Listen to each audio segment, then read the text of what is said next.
కంపెనీని తీసుకొచ్చి సహకార సంఘాలు, డ్వాక్రా మహిళలు, డ్వాక్రా సంఘాలు, సచివాలయం సిబ్బంది, వాలంటీర్లతో కలిపి ప్రతి ఊర్లో నా గ్రూపులను ఏర్పాటు చేసి ప్రైవేటు డైరీకి పాలు పోస్తున్నటువంటి మాలాంటి రైతుల్ని తీసుకొచ్చి ఇవాళ అమూల్ డైరీకి పాలు పోయించారు.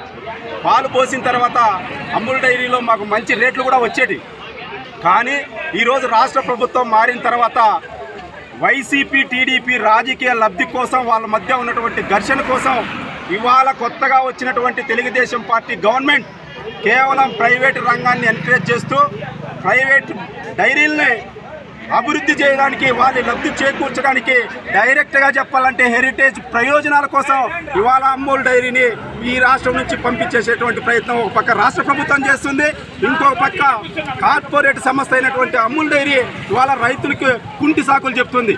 మీకు ఫ్యాట్ రాలేదు, మీ పాలల్లో SNF రాలేదు, కాబట్టి మేము మీ డైరీని క్లోజ్ చేస్తున్నాం, మాకు 20వ తేదీ నుంచి పాలు ఇద్దని అడుగుతున్నారు. మేము రైతు సంఘంగా అడుగుతున్నాం. మేము ప్రైవేట్ డైరీలో పాలు పోస్తున్నటువంటి రైతుల్ని ఆ రాష్ట్ర ప్రభుత్వమే తీసుకొచ్చి అమూల్ డైరీలకు పోపించింది. అమూల్ డైరీ వాళ్ళు మాకు భరోసా ఇచ్చారు. మిమ్మల్ని నమ్ముకొని లక్షల రూపాయల ఆవుల పైన ఖర్చు పెట్టాం, ఎక్విప్మెంట్ తెచ్చుకున్నాం, సెట్లు కట్టాం, లోన్లు తెచ్చాం.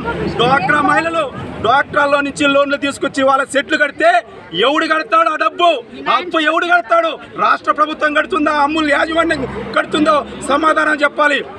అమూల్ కంపెనీ గాన బాధితులకు అన్యాయం చేస్తే మెడపట్టి లాక్కొచ్చి రోడ్లకేస్తాం. రాష్ట్ర ప్రభుత్వం అన్యాయం చేస్తే రైతులంతా ఏకమై చంద్రబాబు నాయుడు గారి కుటిల రాజకీయాల్ని రోడ్డుపైకి తీసుకొస్తామనేసి కూడా రైతులుగా మా ఆవేదన వ్యక్తం చేస్తున్నాం.